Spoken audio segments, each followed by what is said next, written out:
Is this Bitcoin drop already over, or are we just getting started? Buckle in, and strap on. Welcome back, everyone. I'm your host, Peter Pullback, and we have a lot to be jumping into in today's video, guys. So without any further ado, let's just jump into these charts. So guys, as we pointed out in yesterday's video, there was bearish divergence on not only the 1 hour, but also the 4 and 6 hour chart.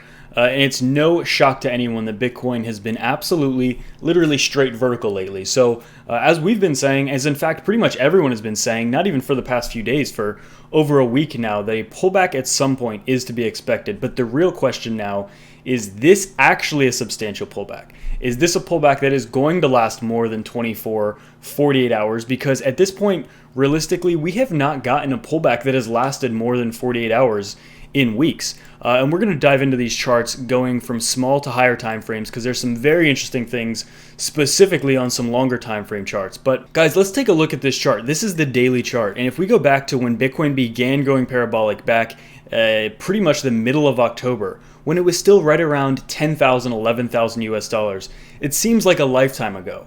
But it was only a few months ago, but yeah, it was about $30,000 ago. So we've come a very long way in a very short amount of time. But if you look on this chart, what is one thing you notice, particularly ever since we had a pretty long consolidation towards the middle of November and kind of at the beginning of December, was that we haven't had more than 2 consecutive red candles in a row since November 25th. So it's been over a month and a half since we've had 3 consecutive red candles. For the most part, it's been green after green, maybe one red candle thrown in there every once in a while. But for the most part, I mean, just look at this chart. This is literally green. What is this? Like 9 green weekly or 9 green daily candles in a row, then another 3 green in a row, 5 or 7 green candles in a row. You notice we get a red candle every once in a while. Here we actually got 2, then we get 1, now we have 2 here. But here's the big question. Is this actually going to be a prolonged cool down, a prolonged pullback like we've been basically hoping for since $30,000, right? Because going straight up forever is not good, right? If we want to make a lot of money, if we want this bull run to be long lasting and prosperous for Bitcoin and altcoins, ideally you don't just want to go straight up, right? You never want to just go only straight up. So this is really good for a lot of reasons, but is this actually going to play out and be even better if we actually continue here? So one key thing here on the daily chart, the thing we want to start off with is we want to get a daily close if we're going to remain bullish in the very short term. And if we're going to keep going up, any daily close basically above 36,500 would enable that. A daily close below that would instantly show us that it's very likely that we could continue going down here over a longer period of time. You know, maybe a sustained pullback, 3, 4, 5, 6 red candles instead of just green candles. Because for the most part, guys, we've gotten like 95% green candles for the past 2 months.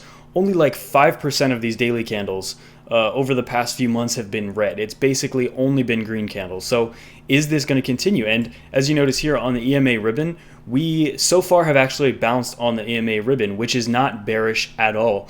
If we don't even get a close within this EMA ribbon, roughly about 36,900 US dollars and below, so anywhere below 36,900, then this is barely a pullback, right? If we don't even get a close below 36,900, I wouldn't even really call this a correction. It's a short-term little dump, but it's really nothing substantial at all yet. If we expect Bitcoin to go lower, it at least has to get down to 37,000, more specifically like 37 or 36,900, which we haven't seen yet. But let's actually go here to the hourly chart. So on the hourly chart, something key did happen. So for the first time in quite a long time, we're setting now a bearish cross with the 21 hourly going below the 50 hourly. You see that cross happening right here. You see we've at least always bounced on the 21 hourly or 50 hourly moving averages here during this parabolic trend. But you notice when we do get the cross below, that's when we initiate a decent dump. The only significant dump that we've had in the past few weeks is here. That was actually January 3rd. We go from 35,000 to basically 27,000. But remember, that was bought up basically instantly. We didn't even have a substantial daily red candle there. It was very, very quick. So ultimately, if we want to see more of a pullback, we want to come down to this area here, right around 35,000. Now, we're going to talk about more like some very long-term big levels in terms of an actual pullback on this chart, in terms of what is the momentum showing on longer time frames. But on this hourly chart, it's clear the bearish divergence is playing out. Is it playing out on the 4-hourly chart? Yeah, we're actually starting to see it. We haven't had too many confirmations yet, aside from the fact that now we're breaking below the 21 moving average here on this 4-hour chart, which was ultimately holding support. And you can see that same dump we just talked about on the hourly chart, this like $7,000 swing back here. This is what it looks like on the 4-hour chart. As you can see, this 4-hour candle basically was immediately bought back up. So again, it just goes to show you how little that pullback actually was. So we didn't even get a single candle close on this 4-hour chart below this level, or this 50 moving average here on the 4-hour chart, which is right about $36,000 right now. So one thing to look for if we're going to get continued pullback would be, first of all, we have to even come down to 37,000 first. And then 36, if we get a 4-hourly close below 36,000 US dollars, then that would also validate further that we're actually going to continue momentum here. But keep in mind, guys, as I'm recording this, we're not even close to that yet. So ultimately, so far, we need to get a hourly close around 37,000 US dollars and a 4-hour close around 36,000 US dollars if we're going to see this pullback continue. If we don't get either of those two targets, then this pullback is nothing, right? So those are the first two things we want to look at. And then on a 6-hourly chart, this is probably one of the more important ones. The 6-hour chart, we haven't breached that 21 yet. So we did on both the 4 and 1 hour, but on the 6-hour chart, we're basically right there. We're like a little below it right now, but we're basically just sitting right on top of it, or right around it. So yeah, if we get a 6-hour close anywhere below this, we could see this momentum continue, basically anywhere below 38,000. But ultimately, yeah, guys, you notice this red 50 moving average here on the 6-hour chart. Very, very rarely over the past few weeks have we actually come down to this. And that also is right around the $34,000 level for Bitcoin. But guys, most importantly, also what we started with this hourly chart, this parabolic trend, we've actually seen Bitcoin find support over and over and over again here. So on this daily chart, as long as we remain above that $36,000 level, this pullback is basically nothing. This isn't even a pullback.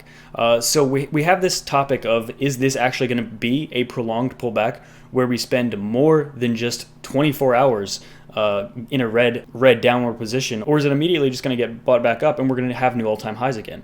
Because ultimately, if we just keep bouncing along this line, all that is, we're just going to keep getting new all-time highs. But again, I personally would like to see more of a pullback first, because Bitcoin has been outperforming everyone's predictions, right? Bitcoin has been more bullish than anyone was predicting, and that's why everyone's readjusting their predictions there. But ultimately, if we don't even go down to 36,000 US dollars, guys, we're basically going to be setting new all-time highs very shortly, in my opinion. So this trend is so parabolic that I think there's not a lot of wiggle room to just trade sideways. I think we're in somewhat of a crunch zone, where we're either going to just continue finding support on this parabolic trend and just keep breaking new all-time highs, or we're going to have sort of a flash crash that, I mean, most likely will get bought up. Ultimately, we need to start having some hourly, 4-hour, 6-hour, and even daily closes below some of these key levels, and they're different on each chart. But there are some indications showing that this actually could be, finally, the beginning of an actual pullback. So if we go down to this weekly chart, this is very key. So just taking this fib retracement from the top of the market, the high from back 2017 to the low here, you can see that we have run into a very key fib level, the 1.414, which is right around 42,000 US dollars, which, guys, it's exactly what we hit recently, right around 42 here. This could be a great time for a pullback, but again, we already said we don't have the confirmations just yet. This move is too new. We need 4, 6 hourly, daily closes as well to cement anything like this, so it's still playing out.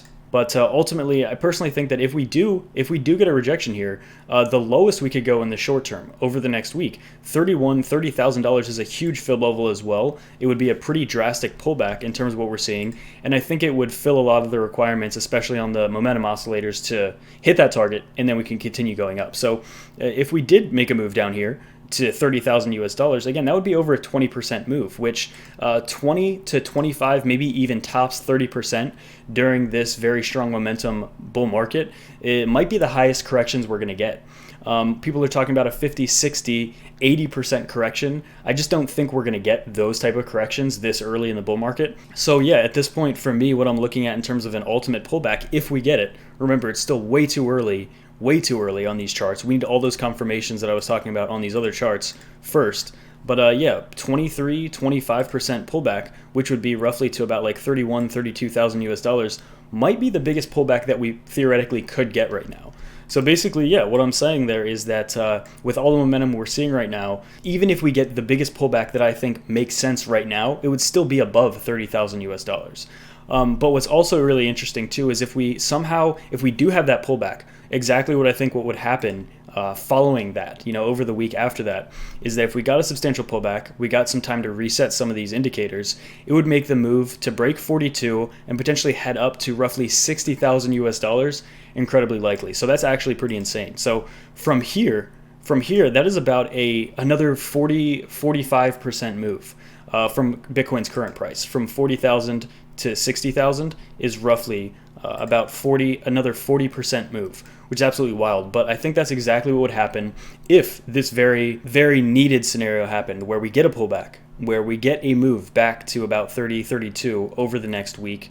Again, guys, still way too early. But the reason I like that scenario better is because if we don't get a continued pullback, if we just hold right here, let's say we hold at 38, and then we just kind of approach 42 again, yeah, we could theoretically, like I said, set another new all-time high within the next 24, 48 hours if we just get bounces where we currently are and we don't even come down to like 37 or 36, if we just bounce where we are right now.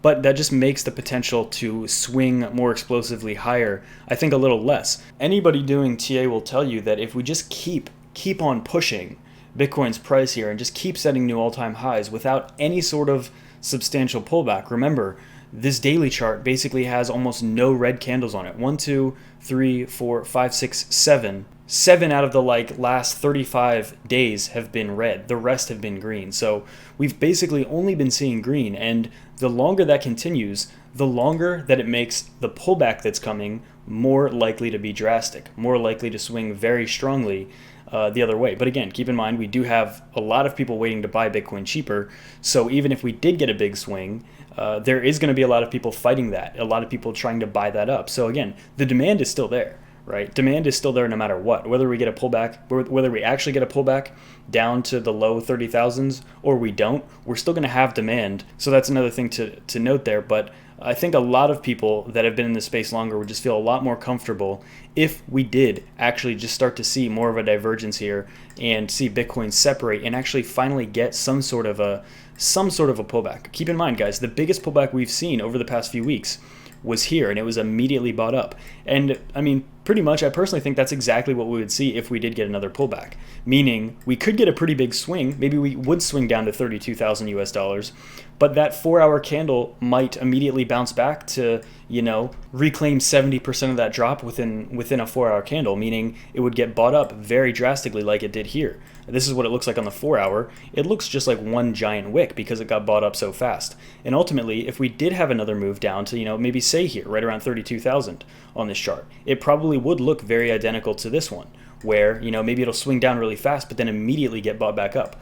But in this type of market environment, that might be the best we can hope for in terms of a pullback. And that is healthy enough that, we could technically just continue going higher from here on out. But basically, the longer that we just go straight up, the more we risk the chance of us going straight down, okay? But keep in mind, again, it'll be bought up. It'll be bought up probably pretty quickly. But, if you're in this market a long time, you just don't always like seeing markets go straight up. It's technically usually not a very great thing to only see the markets go straight up. So I'm hoping that we do hit some of those targets to the downside that we talked about. Wow, so if you guys are new to the channel, make sure to like, subscribe, turn on those post notifications, and for anybody interested in trading these markets, make sure to take advantage of our bonuses below on Bybit. Only if you have experience, only if you want to support the channel, and only put in what you're willing to lose.